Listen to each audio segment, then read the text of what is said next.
Hey, saltwater anglers, and welcome to the Lower Chesapeake Bay Fishing Report, your local report, whether it's good, bad, or ugly. This podcast is part of the Great Days Outdoors Network, and each week we'll be talking to local experts to learn ways we can become better anglers in our pursuits offshore, nearshore, and inshore.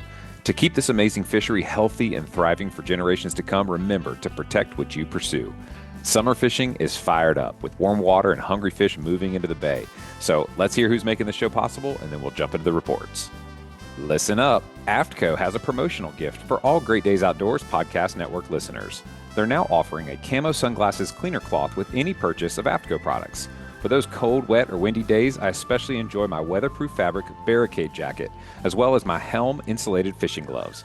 All you got to do to get your coupon code is text LCBFR to 779-345-2918. You'll get subscribed to our email list, and we'll send you the promo code via email. Boaters know that the unexpected can happen anytime. That's why SeaTow offers 24/7 on-water assistance with priority service for members. Whether it's a dead battery, running out of fuel, or needing a tow, SeaTow's fleet is ready to help. Membership includes unlimited towing with no distance or dollar limits in your home area, fuel delivery, jump starts, and more. Plus, members receive exclusive discounts on fuel, electronics, dockage, and boat insurance. With over 500 ports nationwide, SeaTow has you covered wherever you boat. Join today at seatow.com and boat with confidence. Whether you're hitting the sand with set rigs using the traditional scent strips for pompano or fishing the flats or marshes for speckled trout, redfish, and flounder, Fish Bites has something for you. They're family owned and operated in St. Augustine, Florida, and pride themselves on making reliably consistent fishing products for anglers of all ages around the world. Fish Bites bait and lures are made with pride in the Sunshine State, USA. Check out the full line of scented saltwater and freshwater baits at fishbites.com. All right, fishermen and fisherwomen, welcome to this week's episode. I'm looking forward to this conversation. This guy kind of does it all, and so when it comes to what's going on, inshore, nearshore, and offshore, we kind of get a little bit of everything. So I'd like to welcome back to the show, a good friend of the show, Captain Kenny Mills with Sea Shift Sport Fishing Virginia Beach. How are we doing tonight, Captain Kenny? Doing good, man. Good to hear from you again. You too, man. I'm getting concerned though. The amount of times that I see golf related content on your social media. Like, are we going to lose you from the fishery? Is golf the new love and passion? Nah, man, but it's definitely taken up more time than I would have thought. But my kids have gotten into it, so we've done some fun little projects. We just made a backyard putting green, and we have a little driving net now too and stuff like that, but it's something to do with my kids. And when the wind's blowing, you probably find me on the golf course or doing something along those lines here recently. Mm-hmm. So, but it's never gonna replace fishing, but it is addicting and challenging, which is why we all like fishing. And, golf, kind of has some of the same, characteristics as far as challenging and different each time. So who knows? Yeah, there's a lot of truth. There's a lot of truth in that. Golf and fishing both. It's like every time you go to do it, there's a problem to solve, and as men and women, we enjoy solving a problem and then getting the result, like trying to put two and two together and then boom, you figure it out. It's very fun. But yeah, for those that are listening, go check out his socials, the backyard putting green. He's not talking about some little project where he just like rolled out a piece of turf. I mean, you guys dug it out, leveled it, graded it, sand, rolled the turf, cut the holes. I mean, it's legit. I'm excited to come over there and drink a Modelo and play a little putt against you. It should be fun. Oh yeah, absolutely, man. We'll have to do that soon. For sure. Well, man, for those that are tuning in that have never heard your voice before, give us a quick overview on Sea Shift Sport Fishing. What kind of boat you guys run and what type of trips you guys offer? So we run a 24 privateer center console with the cobia tower on it, and we do a lot of cobia trips in the summertime, and we do wreck fishing.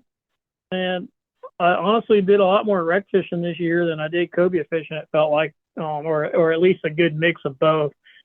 So it was kind of nice. Sometimes riding around staring at the water it's nice to switch it up and go drop on some wrecks. Mhm. So I enjoy that. And my customers, I have a good mix, and I have a lot of repeat customers. So, usually as soon as my phone rings and I see who it is, I already know what I'm fishing for before I even answer it. Right But on.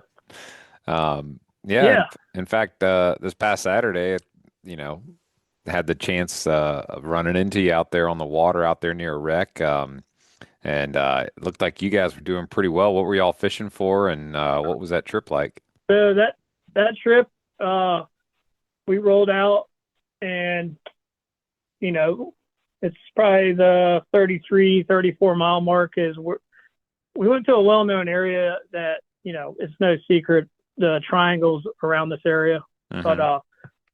you know, I picked a little spot that's a little lesser known within those wrecks, and man, it sure was the right thing to do because it was a one-stop drop for us, and we got 105 sea bass for our limit. And as soon as we hit the bottom, we were catching them as fast as we could get them in the boat. And Wow.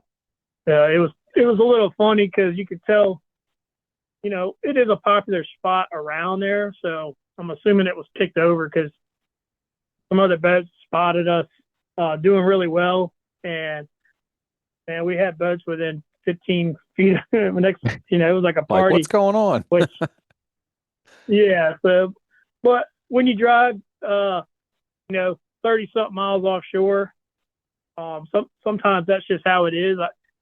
Some people think, man, I drove 35 miles. I shouldn't have to fish 10 feet from somebody. But at the same time, I feel the pain of, you ride that far and it's not that good. And there's, you spot something good going on, you might as well.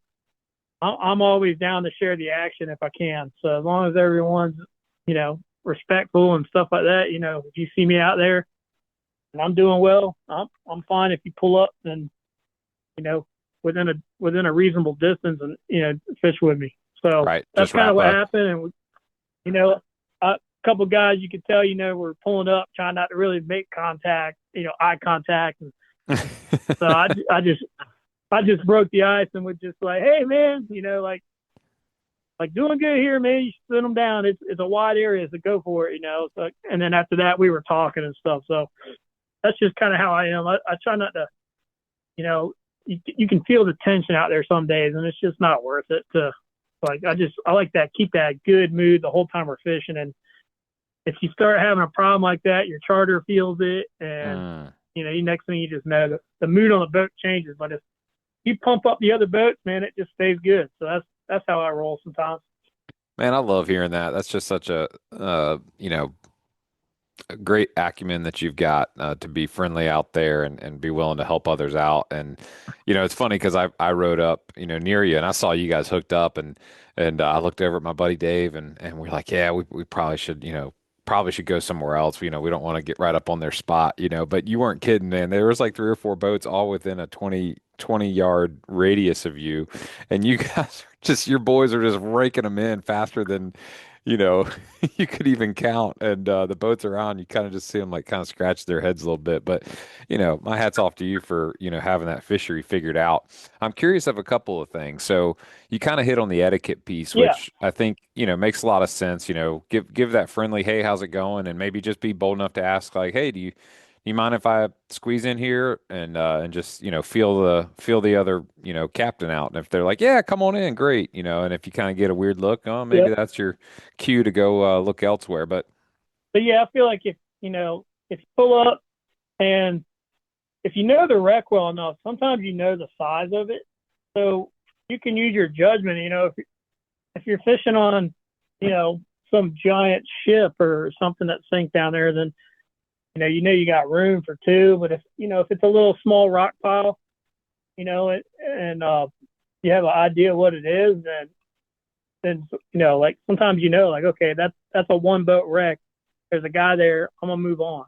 So right. like if I know it's a small hang or a small piece, I don't even bother trying to stack in on somebody. Hmm. But if it's a big wreck, a lot of times, man, people just, it's a known thing. Like you can share the wrecks on some of these bigger ones, and it's just such a long drive to go out there and find someone sitting in the spot you wanted to go. But part of that is, doing your time, doing your research, finding some other spots that you can, so you have options. But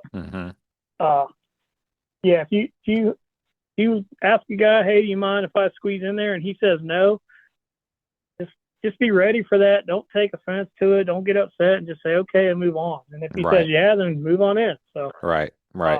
That's kind of how I feel. Yeah, and if it's Captain Kenny and he's catching fish and says, yeah, come on in, just go ahead and wrap a $50 bill around a 2-ounce weight and just toss it in the old privateer. So there you go. we accept tips. Which speaking That's of, right. I want to talk about this, talking about money. So I learned something talking to my Uncle Bruce, who's one of the owners and operators over there at Sam Russ Seafood in Hampton. We were talking about, black sea bass, and he said that where a lot of the price that is driving the market actually comes from New York, from some of these white tablecloth restaurants up in New York, where black sea bass is just revered as a delicacy.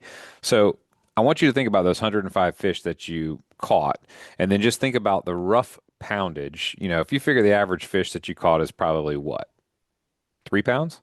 Yeah, I would say 2 to 3, and then we had a nice class that were over 4 pounds. At least a dozen over 4 pounds out of that, and then there was a bunch of them sitting at 3.5 pounds, I would say. Okay. So, Well, let's just call it an average. Definitely a good amount of fish. To be on the conservative side, let's say an average of 2 3/4 pound each times 105 fish. Yeah. You had 288 pounds, and we'll be generous here. We'll just round up and say you had about 290 pounds of fish.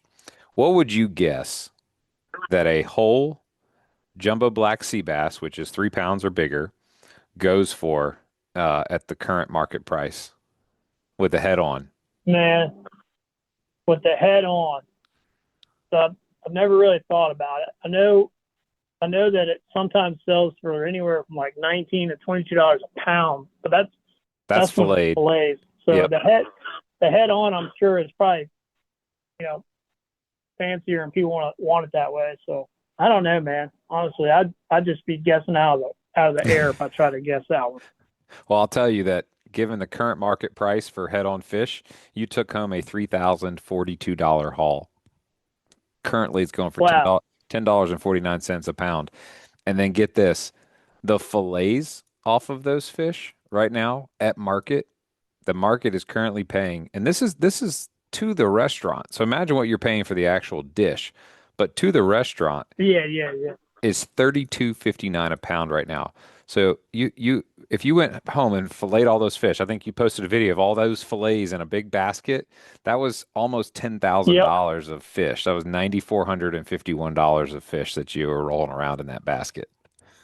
So let that That's sink pretty in. crazy, isn't It really is, man. it? Yeah. Um, it really is. They tell the boys at my firehouse to appreciate it when I bring it in there. Right? Exactly. They sometimes, we kind of take things That's for right. granted and don't think about like, what it really is worth when we bring some of these catches home. But so one of my questions is, we left the dock at like 5:30 in the morning to get out there, and two parts to that. We wanted to get back in at a reasonable hour, but two, we knew it was a very calm day and it was a weekend, so we figured it was going to be busy. So our thought was, if we could get out to the wrecks first, that we'd have a little bit better shot.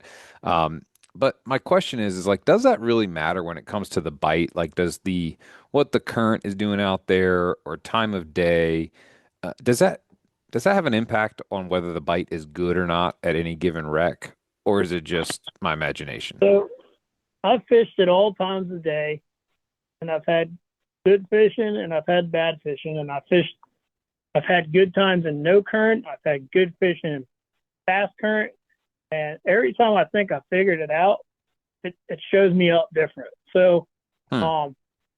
like we didn't even leave the dock till 8 a.m. the day I saw you, and we got lucky. We went to a one-stop drop, but man, I honestly every time I think I figure it out, something, it does it different. And I will say, there's probably definitely something to the moon as far as, where the moon is and the moon phases and as far as, and maybe the pressure or, sometimes there's high pressures and low pressures and it makes the fish feel more full than they are and they eat less. But there's just so much to it, man. I think that's why we chase it so hard, and we always think we can figure it out. But like I said, I've had it all the ways, and I've sometimes good, sometimes bad. So, and there's times where I'm sitting on a wreck and my sonar is lit up, and I know this thing is loaded, and I cannot catch one. So, and then you'll drive, 5-6 miles and find another wreck and load up. So, and then the one thing that's interesting is the other day, even not the day I saw you, but very recently we saw a great white shark, and we were catching fish, and when we saw that shark, the bite turned off. Interesting. So sometimes I'm wondering if there's a big predator around when you see those fish loaded up, but they're not biting. It's almost like they're sidetracked and they won't eat. But Oh yeah, like a barracuda could I be think there's nearby. definitely something. Yep, there's definitely something to that. Like I've had it shut off multiple times, and like sometimes you'll get a sea bass on it, and then you'll get a shark that eats your sea bass, and you'll fight it, and right away, like, oh man, I got something big. It's probably a shark, and then sure enough, like your next couple drops, you don't catch anything. So, I think I've definitely had that. But as far as time of day, current wind, who knows, man? Who knows? Maybe I just don't have the knowledge, but I have a lot of experience doing it, and I haven't figured out the pinpoint thing yet. So. So you're not, I guess in simpler terms, like you're not too concerned about it. Like you don't feel like the other day leaving the dock Nope. at 8 instead of 5:30. You're not sitting there going, "Oh man, I've missed," like in the same way that you would with like chasing a tuna fish. You'd be like, "Oh, I've missed the window." We're gonna be lucky if we even catch them. Like Yeah. you're still feeling pretty Yeah. I don't confident think that there's you'll like a. put it together. Yeah. I don't think there's a first light bite or anything with sea bass. And I leave at 8 a lot because there's a lot of mornings I come from the firehouse and we Hmm. don't get off till 6:30 or 7. So just by default, I'm not.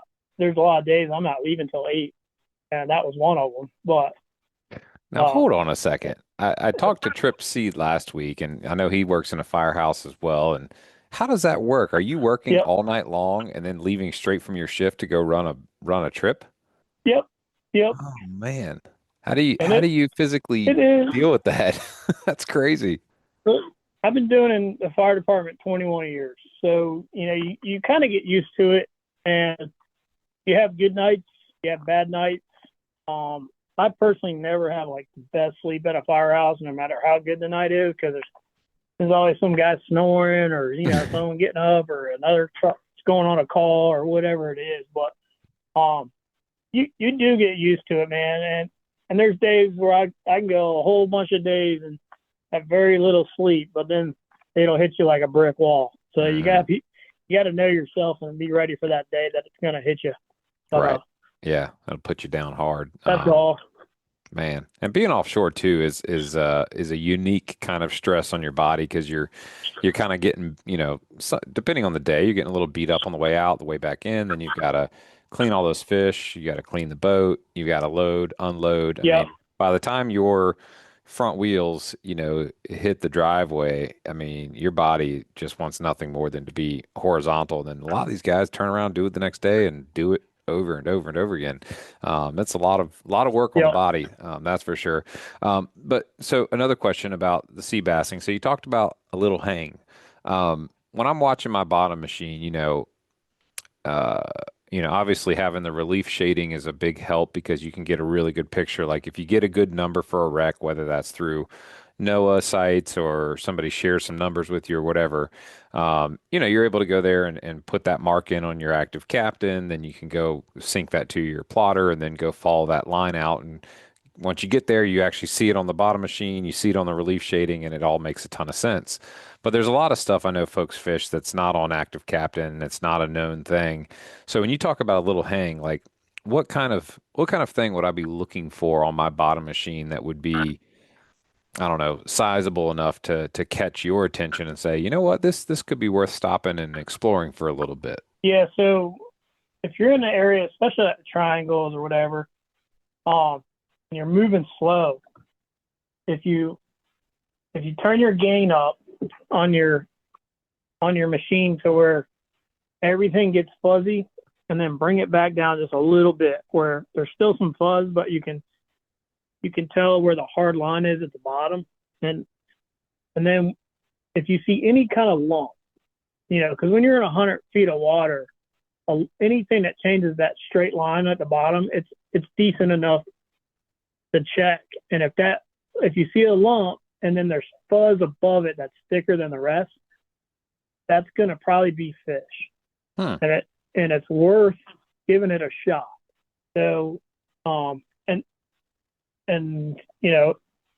sea bass, there's times that they do hug the hard bottom pretty good. So you see that lump and a little bit of fuzz, it could be a lot more fish than you realize. Interesting. And when you drop down, you can see that they start coming up off that whatever you marked. And if the fuzz has red in it, that's most likely fish. So Okay. that's a little tip that I have. And I've been through, I know a little bit of stuff because we do sonar classes in the fire department, this and that. But and a lot of times your bottom machines are preset with, to find fish in the water column. And when you know how to dial it in and actually read the bottom, it's different because it's not preset to really read the bottom as much and find fish as much as it is for fish in the water column. So it's something that, if you have the time, I won't tell all my secrets, but you should definitely research that side of it, and you can learn a few things as far as dialing it in for what's on the bottom versus what's in the water column. You make such a great point, and I'll kind of go back to golf for a second and say, in my journey in golf, going from, starting out to being a 20 handicap, being a 15, a 12, and now kind of hovering between like a 1 and a 2, I've learned that there are times where you reach the end of like your capability, and the difference between your capability and taking things to the next level is tweaking your equipment. Um, so like for example, I've been wanting to, get a little bit more control with my driver and get a little bit more distance, a little bit higher launch angle and a lower spin rate. Well, finally, made the decision to invest in a very expensive tour grade X Flex 78-gram shaft and boom, go out, same capability, same swing, and now the ball's going, 18 to 21 yards further on average, launch angles higher, spin rates lower. So there's definitely something to what you're talking about when it comes to like we get sidetracked with so many things going on. Do I got the right bait? Do I have the right rods and reels, leader material, hooks? Great. Okay. I got everything I need to catch fish. But did I actually like sit down and just nerd out for a couple of hours researching how my sonar works and playing around with things and Yep. finding its boundaries and finding, what does A plus B equal, when does A plus B equal C and so on and so forth. So you've definitely kind of Yeah. inspired me in this moment to go, I need to go, just troll around, and look at stuff and then play with my sonar and kind of see what I can see and then try to connect the dots by dropping down and see what I can catch. So that's a great tip. Thank you for sharing that with the listeners. Yeah, no problem. So look it up, figure out what things do, learn sonar. You got high chirp, mega chirp, you got all the stuff, and your machine can work different ways. And not to get too difficult, but like a quick explanation is you have two different types of chirps where, for example, like a dolphin that does echolocation, that chirp, it'll send out a sound and it has to wait for the sound to come back because when it sends it out, if it sends another one, they'll cancel each other out. Where a bat, it sends multiple frequencies at one after the other, but they don't cancel out because they're different frequencies. So when you're using your sonar in high chirp, you're using it like a bat. So if you know how to change your frequency higher, you can get, and where it's a different chirp each time, you can get a detailed picture of the bottom because you're doing it so fast. And those are just little explanations on how your machines work when, most of us, myself included, we just click that auto button and roll with it. But you can dial that thing in, man. And, the reason I even have messed with it, I've been in some classes and stuff because in the fire department, we do a lot of recovery and we find stuff, looking for something on the bottom. But those are just, the quick explanation without getting into it to make you think about it.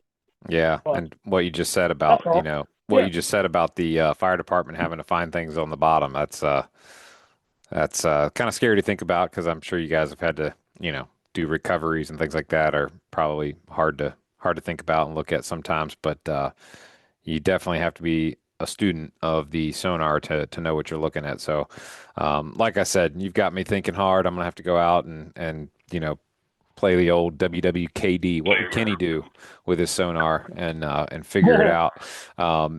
We talk about it all the time. Sea bass is a very common topic, and I don't think it's a secret, bait wise or hook wise. I know some people do the 3-4 hook. Some people like to do just a jig. If you're just going out there for quantity per drop, what's your typical rig and hook and bait look like? so I base it off my crew, and my reason's pretty simple. Is if you're in on good, the 4 hooks, 3 hooks, that's really really awesome. One, you can get it done. I mean, if you're trying to catch 90, that's really good, and it's quicker. But if you will see a lot of times, I'm doing 2 or 3, and when you're reeling that many fishing, especially if you got like people that don't fish a lot or young kids or whatever it is, it's a big difference on how it reels. And it's actually when it comes out of the water and you got 4 fish, it's like 4 or 5 feet of rig that you're trying to lift over the rail while you're slamming your 8-ounce weight into the side of your paint. Yeah. And if you got someone that knows what they're doing, it's no big deal. But if it's like young kids or someone that's new at it, they struggle with getting everything over the rail in one swing. And, sometimes fish fall off or whatever it is, or they get all these different tangles. And you've been better off catching 2 at a time than 4 at a time because next thing you know, they've tangled the braid into the leaders and the hooks and stuff. So I usually base it off that, and you'll see me run usually three hooks or 2 hooks. And if it's like my 18, I run 4. Got it. And if you were just going to go out there and try to target, big bass only, what would you have tied up and how would you approach that? So big bass only, man, I usually try and do like a big jig, or if you're familiar with the slow fall jigs, those things will catch a really big sea bass. And if you're going to use your typical rig, then just use real big baits and try some mackerel or oily fish, stuff like that. Squid will work every time, but you can try something a little outside the box like that. Got it. Okay. Yeah, I think in the past, I've used things like cobia belly and this, that, and the other, but those are all great tips. And man, just talking about all this bass that we got on the menus got me hungry, and I'm getting stared at for the dinner bell. So before we wrap up, any other pro tips that you've got for those of us that are heading out there and looking at wreck fishing? Any other middle of the ground secrets that you're willing to share? So my main thing is, before you leave the dock, have a plan.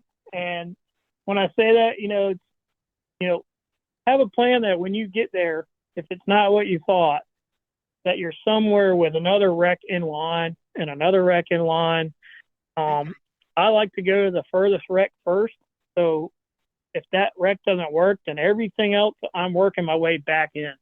And when you have a day that's not going as well, it's always good to be, working your way in versus out while you're trying to find fish. So when I make a plan, I'm running past all my plan B's first to get to my plan A. So when I'm coming in, when the plan A doesn't work, plan B is at least bringing me back to where I'm supposed to be at the end of the day. I will say, do that, and it's safer, as the day goes on and stuff like that. You don't all of a sudden look up and you're way further out than you wanted to be. And it's always good to have a Garmin or some kind of if any kind of emergency contact to you needed to reach someone that far out. So Right. just stuff like that, man. Some simple tips that if you're looking to go that far out, just give it a little thought. Yeah. Plan it out versus it's a little different than hanging out in the bay all day. Yeah, for sure. And speaking of plans, folks are listening. They're like, you know what? I want to plan a trip. I want to get out there and enjoy the day, sea bassin or triggerfish or flounder. I know you do it all. What's the best way they can get in touch with Sea Shift and get booked on an upcoming trip? So my number is 757-681-1099. And you can give me a call or text, or you can look me up on Facebook with Sea Shift Sport Fishing, Virginia Beach, or just by my name, Kenny Mills. And on Instagram, it's Fishing Captain Kenny. Got it. Any of those ways are good. Just hit me up, and we'll plan it out. That's awesome, man. Well, thanks for being on the show and taking some time away from your busy schedule and your family and your golf game to come talk to the listeners and share a little bit. We really appreciate it, man. Okay, bro. No problem, man. Thanks for having me. Absolutely. Folks, that was a great segment. I hope you learned as much as I did. Captain Kenny shared some really great tips and tricks that you can definitely apply on your next trip. Or if you don't have a boat or way of getting out there, or you just want to learn more, best thing you do is book a trip, give them a call. Stick around for a quick word from our sponsors, and we will be back with you real soon. Upgrade your waterfront with Killer Doc's premium dock furniture, built to last a lifetime in marine conditions. Crafted from marine-grade aluminum with a protective anti-corrosion coating, it's tough enough to handle the elements while providing unmatched comfort. Featuring sunbrella cushions with fast-drying, removable covers, our furniture stays securely in place even in storms. Choose from cabanas, club chairs, love seats, tables, and more to create your perfect dockside retreat. Durability meets elegance at Killer Doc. Check out the full collection at killerdoc.com today. Hooked on fishing? Then you're part of the local community that Long Bay Point Bait and Tackle cares about serving and giving back to, providing you with the right selection for each season's target species. They're your one-stop shop to gear up with the best bait, tackle, and insider tips to catch your next trophy fish. You can fuel up right out front on the water and then chat with the crew inside for hot tips on where they're biting. So swing by today. Long Bay Point Bait and Tackle, where your fishing adventures start and finish with your trophy catch on their scales. All right, guys, welcome to the next segment of this week's show. I want to kind of steer the boat inshore and take a look at what's going on in the rivers and some of the shallows and find out what's been happening with the inshore bite. So we're going to go over and catch up with Captain Eric Myers aboard Heads and Tails Charters. Evening, Captain Eric. See you got your hands full of fishing lures. How you been? Good, man. How you been? Oh, great, man. It's been nice to, feel the temperatures cool off a little bit. And this past weekend, having a little weather reprieve from the Northeast and being able to get out there and do a little fishing was nice. So cannot complain. How about yourself?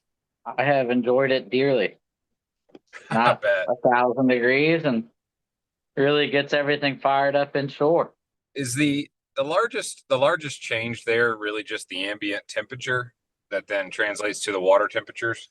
Yeah, mostly our flood tides in the fall. Yeah, speaking of that, huge tides, lots of flooding. Yeah, and then big lows too, which turns the water over considerably, doesn't it? Yep, it makes it real clear when we get those big lows. So I know we've talked about this in the past, but I do want to kind of dive into that a little bit. But before we jump into that, for those that are tuning in and hearing you maybe for the first time, tell us a little bit about Heads and Tails Charters and all of the different boats that you guys have in the fleet, because there's a new one. So yeah, run us through the different boats and what kind of charter opportunities you guys offer. So we're pretty much a one-stop shop from offshore fishing on pretty days for, the elusive tunas or bottom fishing or sword fishing. And we do a lot of nearshore stuff. And then we do a real big amount of typically family oriented inshore, um, targeting, our typical redfish, flounder, trout, which is wonderful because when the cobia don't eat like they did this year, there's always fish to be caught. Right. It's nothing to go out and have a 50, 60 fish day and be back at noon. That's awesome. Yeah, and you guys, you've got the newest part of the fleet. Well, you've got the contender, which is a 32 contender or 35? It's a 31, and then 31.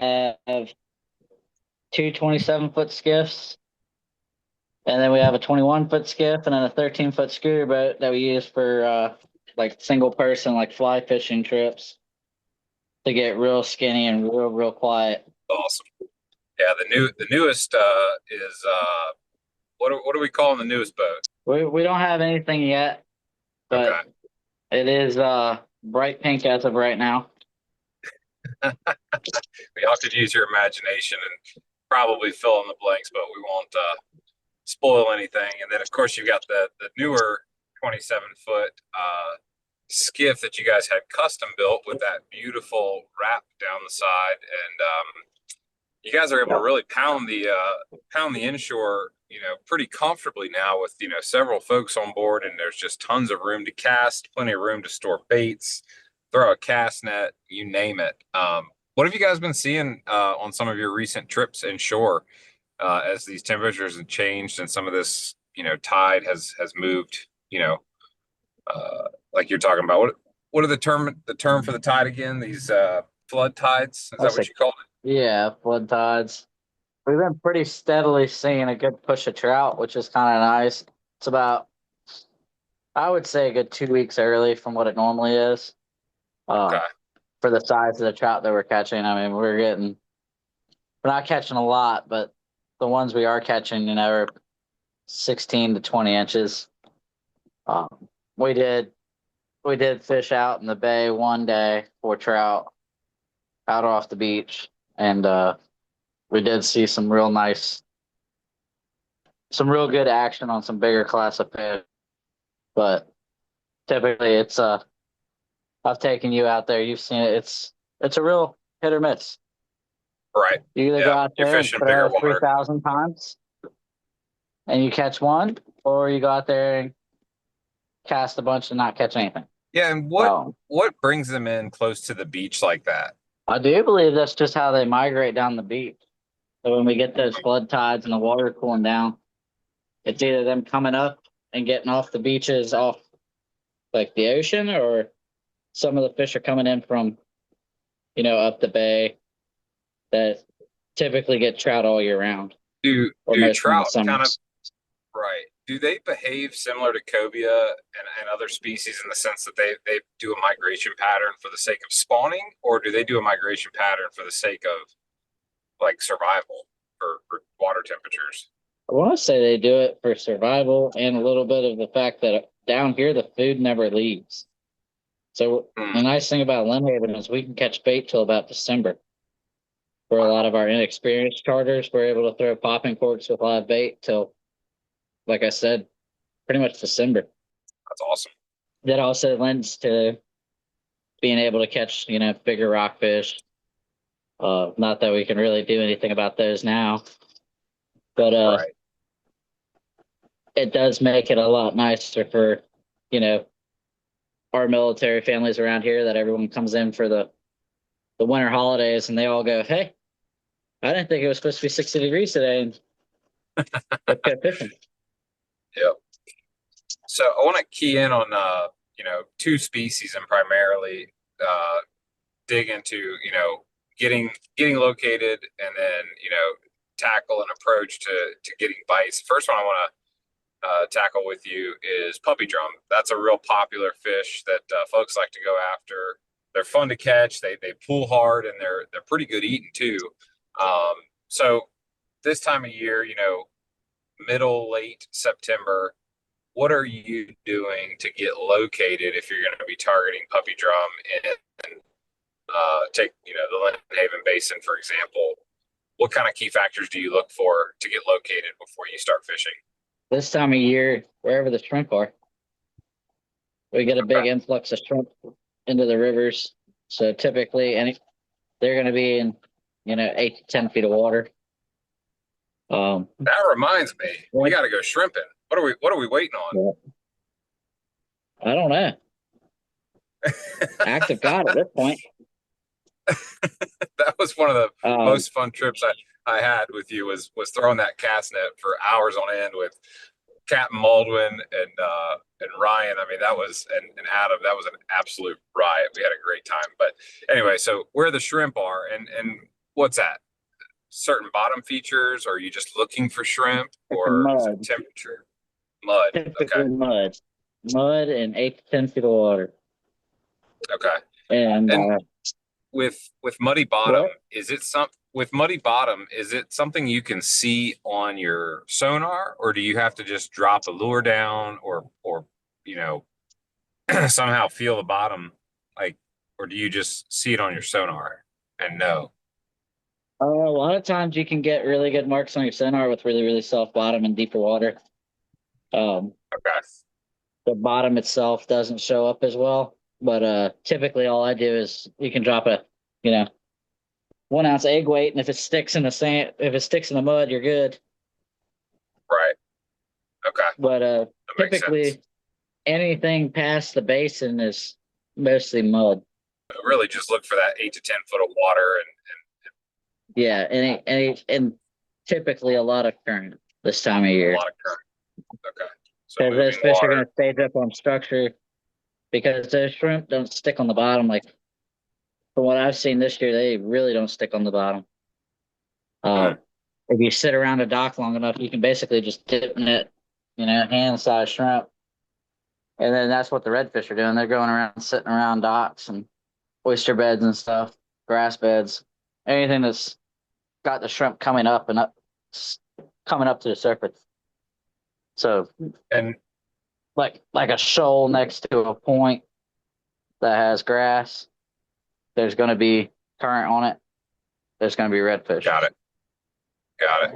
And your setup for, okay, let's say we get there, we're in 8 to 10 feet of water. We got current, we got muddy bottom. We're seeing some shrimp. We feel pretty confident there should be some puppy drum nearby. What's my approach? What am I casting with, rod and reel, and what's my leader size, hook, and bait to try to get a bite? Typically this time of year we're hard on the bobbers and top water. Okay. And then we'll be using fluke lures, like fluke tail, super flukes, stuff like that, jerk shads. Yep. On a heavier head, even if you're in shallower water up next to the bank, you want that thing to jump around and basically always have tension on it. Because a lot of your bites this time of year are going to be real fast, real hard, and then they'll spit it out. Especially when they realize it's not a shrimp or it's not a menhaden or something like that. Which also tends to lead to a lot of bycatch of like really nice trout, mostly on like the top water plugs early and late in the afternoon. Or if you get a nice cloudy day like we had for a month and a half, you can catch them pretty much all day long on top water, which is really nice. But all the jig just heads, because they just tend to do better on cloudy days. Like if you're not fishing first thing in the morning, we'll use heavier heads on our artificials. Like I said, up to I'll say that's 3/8 or half ounce on that one. Yeah, for those that are listening, we're looking at some live video here.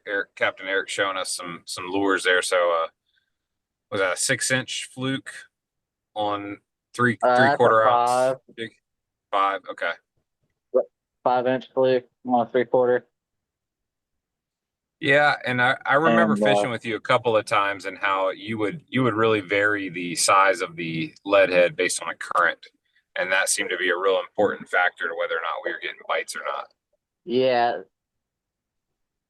This time of year, most of my rods are going to be rigged a little bit heavier than they probably need to be, just so you can be a little bit more versatile in the spot. like the spots will fish. We'll hit And one leader spot that it might wise, be 2 feet of water. I use 40 to 60 pound leader. wow, that seems like a lot of, I'm just gonna say overkill, but talk me through like why 40 to 60 pound when we are fishing inshore for what at the most 8, 9 pound redfish. So, just as well as I do how hard those redfish fight. And when they Oh turn yeah, and you're fishing in the current, that's the structure. It takes 2 seconds for that fish to turn, go in the dock around one of the, 12 million PVC poles that are in Lynnhaven. Yep.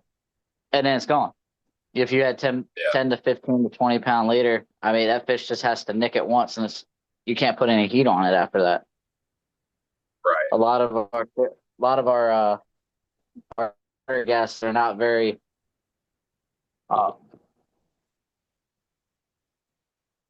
quick on the draw when they set the hook. So like a lot of the times if we're using bobbers, the bobber will be down, 15, 20 seconds, and that's just enough time for it to get pretty much around any piece of structure that's around.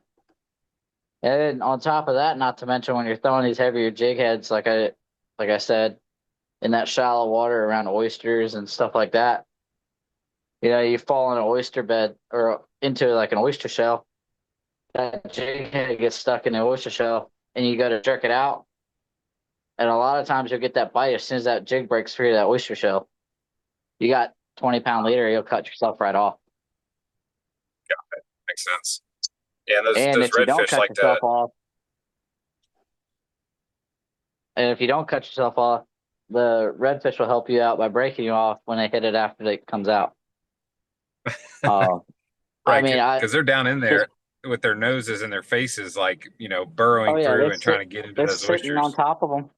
We were watching them the other day. They're sitting right on top of the oyster bed in 1.5 feet of water, and you can burn like an 1/8 ounce head right by them, which to me looked like the perfect presentation, but didn't get anything out of them. They wanted that up and down fast bobbing motion, Interesting. or fast popping motion of it coming through the oyster Okay. shell like it got startled out.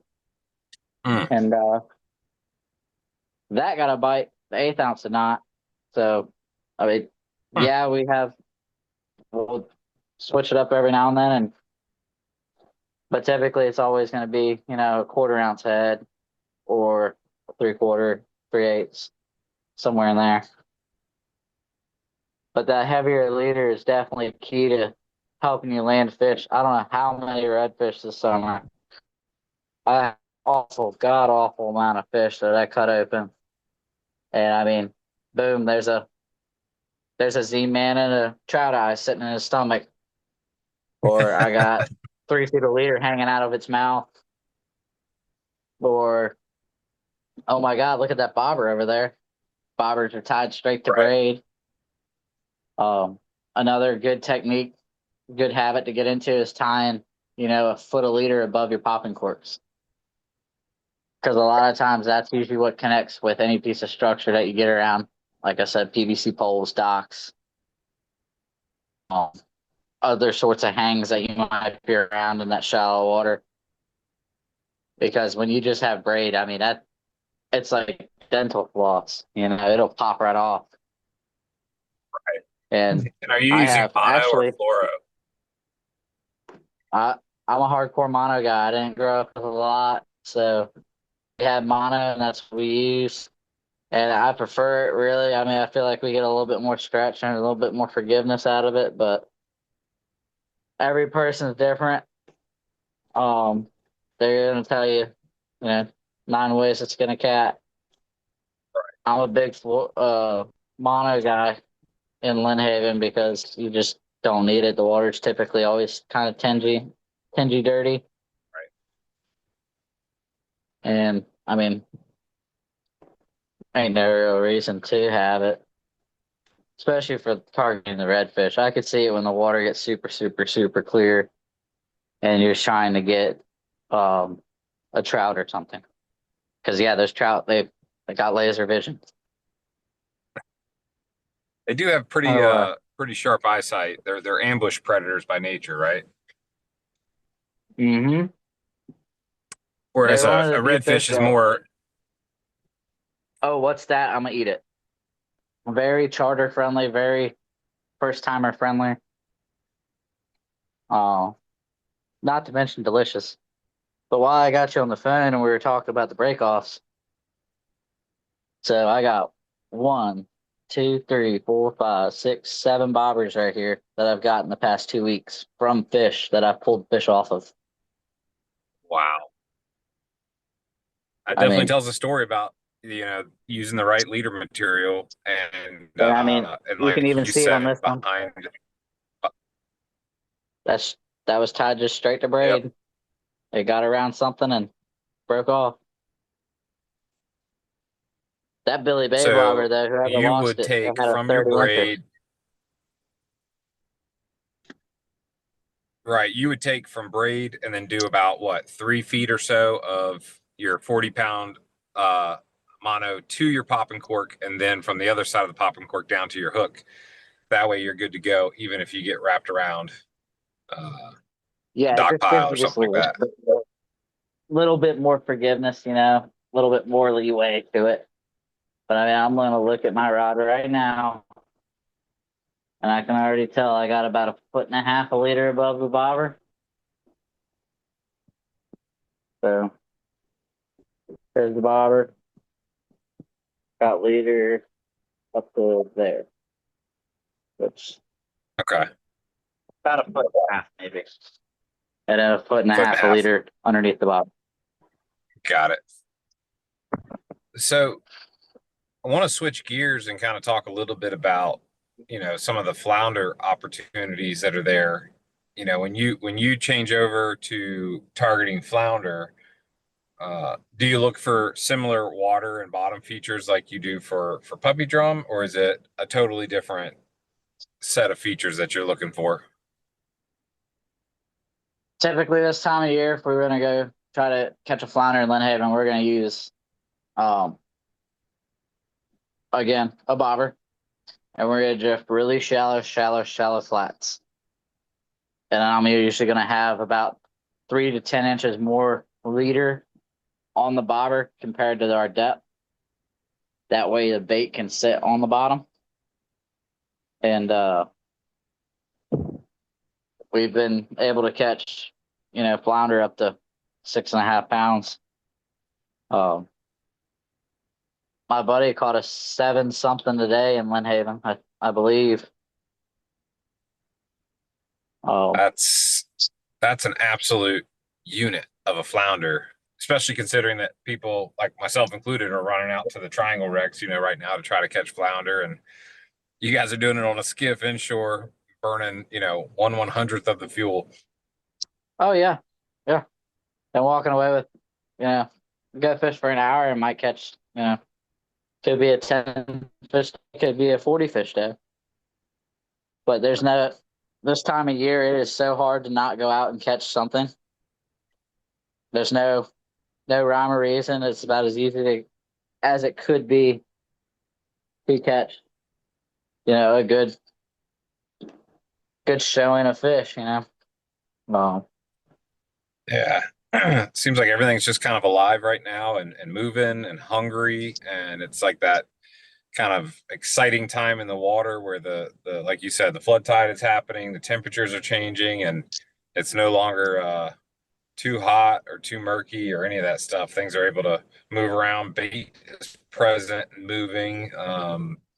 So if I was going to be out there targeting puppy drum and flounder, we've talked through, pretty well what we needed to have rigged up for puppy drum. And as far as flounder, if I wanted to cast lures for a flounder, what style of lure works well, and what's my terminal tackle look like there?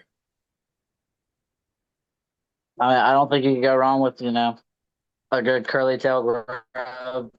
I'm a big fan of like the gulps and stuff.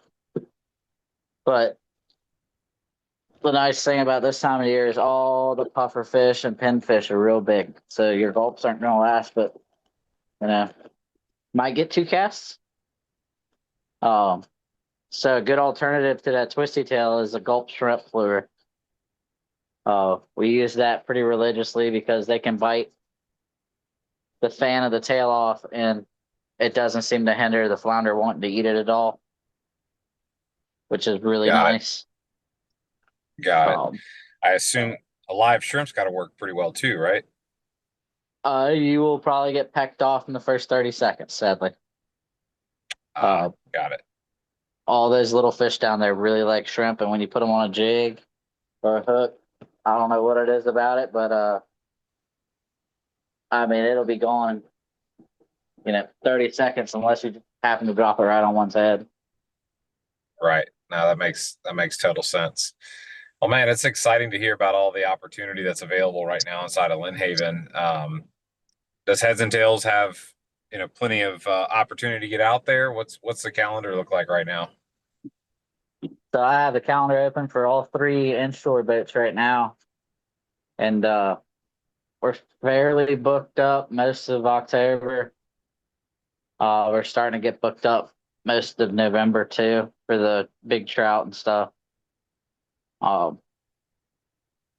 We also are starting to get really booked up for March, February for the redfish again for sight fishing trips. Very cool. Folks are interested in booking one of those trips. You got something kind of unique. You got that, trying to think of the name of it, the website. The Valley Pro. Valley Pro, that's right. Yeah, we'll drop that in the show notes. If they want to give you a shout, what's the best phone number to reach you with? 757-573-1569. And then we also have another phone number, which is the other category, which is 757-572-6390. Did you say the other captain? Yep, the other captain. Who's that? That would be my father for the booking stuff. But we will also probably Okay. start running trips with another captain here shortly. We'll have Very cool. Robert Smith probably helping us. Awesome, man. That's very exciting. Robert's a class act and a hell of a fisherman. But man, I'm excited to get out there. We'll have to go chase something down here soon. I feel like I need to go help you christen the new 27-foot skiff in some way, shape, or form.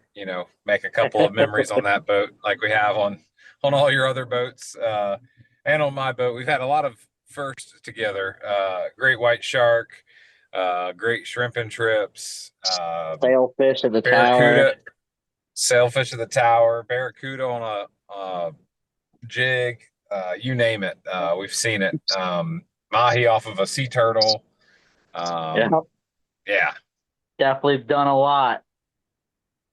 A lot of Yep. fun stuff. No It's no a very shortage. awesome fishery we have here. Absolutely. We're very, very blessed. And I always appreciate you hopping on and just sharing some of your experience and wisdom with our listeners who are trying to, do a little bit better inshore, and you've got the benefit of being able to be out there all the time and test things out and try and true them, so to speak. And it really helps us recreational anglers, dial it in a little bit better and start thinking a little bit differently. But hopefully, folks that are listening that don't have a boat or want to learn more, best thing you can do is just go ahead and visit the Valley Pro site or give Captain Merrick a call, get booked on a trip, and get a little more education firsthand. Captain Merrick, thanks for being on the show tonight, man. It's always a pleasure.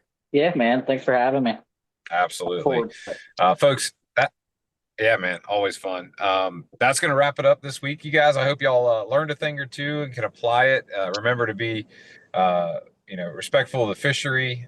Take only what you need, and we hope that you guys have a great weekend ahead and enjoy some of these cooler temperatures. Be safe out there. We'll look forward to talking to you next week. If you're 21 or older and use nicotine or tobacco, it's time you charge ahead to Black Buffalo, America's only credible smokeless tobacco alternative. Black Buffalo dips just like the real thing, but without the tobacco leaf or stem.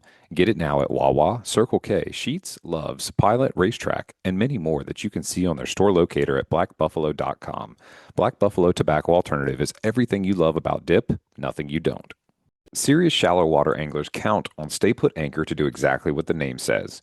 Keep smaller boats locked in place. Fast, quiet, and without dropping a heavy, noisy hook.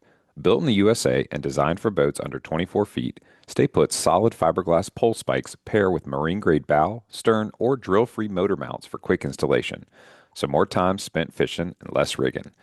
Choose from 6-foot to 12-foot pole options and the versatile super handle to stake out on flats, sandbars, or in the pads.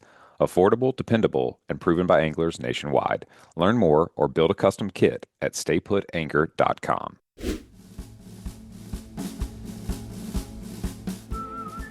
All right, y'all, that's going to wrap it up this week. Please subscribe, rate, and review wherever you listen to podcasts. And remember, to get your free AFCO Camo Sunglasses Cleaner Cloth, text the acronym LCBFR to 779-345-2918 to get your promo code and be added to our email list so we can send you the new show each week. You guys keep on whacking them and be safe out there.